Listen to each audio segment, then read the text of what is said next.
maanta oo taariikhdu tahay 11 bisha May waxaan ka baxaynaa magaalada Garowe waxaa soo gabagaboobay shirkii dowlad goboleedyada iyo dowladda federaalka kaas oo runtii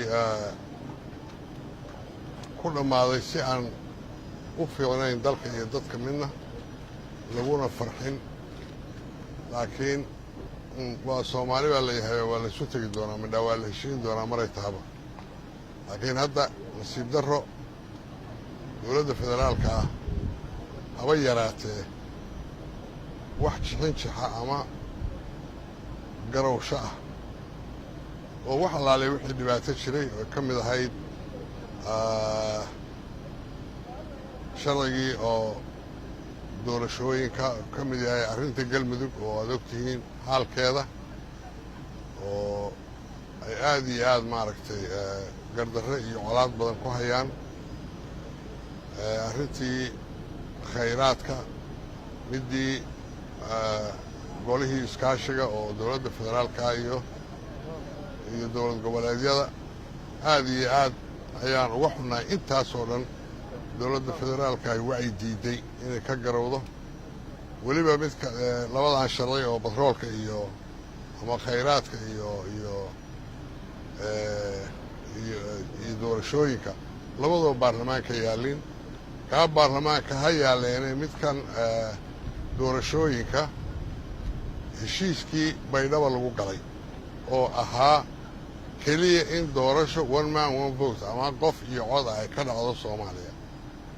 ayaa la badiyey wax kaloo badan baa lagu daray waxaa la geeyey xagga waxayna ballantu ahayd arrimaha kaloo dhan in laga tashado meesha waxaa ka socda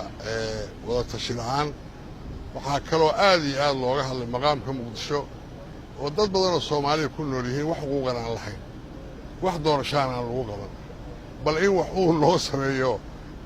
taasina dee waa wax ummadoo dhan u yaal dadka reer muqdishona gaar ahaan u yaal in laga hadlo oo dhowr milyan oo qof ay xuquuq la'aan noqoto ama aysan doorasho gelin waa arrin fiican maaha marka arrinta intaasi waa intii kalena qoraal bay ku baxday waad akhrisan doontaan aad iyo aad baad u mahadsantihiin waa degdegsannahay ummadda Soomaaliyeed waxaan aad iyo aad aan ugu guubaabinayaa inay fadhiga ka kacaan oo sidaan dalkii ugu dumay waana baaba'ayaa in wax laga qabto oo ummaddu isugu timaado caqliga la isu geeyey ayaa loo baahanya haddii caqli la waayo sidaan lagu sii socdo dalku wuu dumayaa qarannimadina way lumaysaa maanta waxaa ka fiican dhowr iyo sagaashanaadka ayaa dalku ka fiicnaa oo ka nabad badnaa oo waad aragteenoo magaalada xamar baa cashuurtay waxaa qaadanaya shabaab bakaarahay ka qaataan cashuur